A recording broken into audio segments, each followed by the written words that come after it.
Hey guys, the brand sent me a free one of their Bluetooth thermal label printer. I wanted to show you how easy this thing is to use and how nicely it prints. Now first off, to connect it, you can either use Bluetooth, which is super easy to pair, or you can use the included USB cord.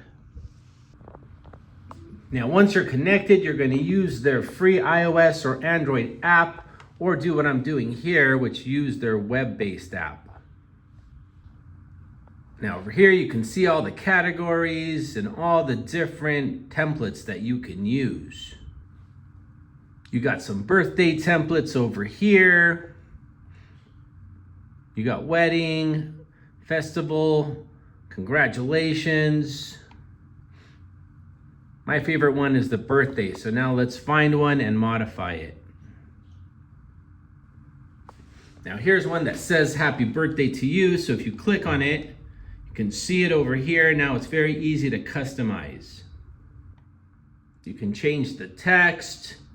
You can even add an image.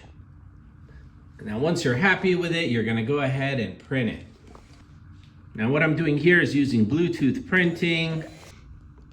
There you go, you can see how nicely it prints. You can either hand this to someone or use it to wrap their gift.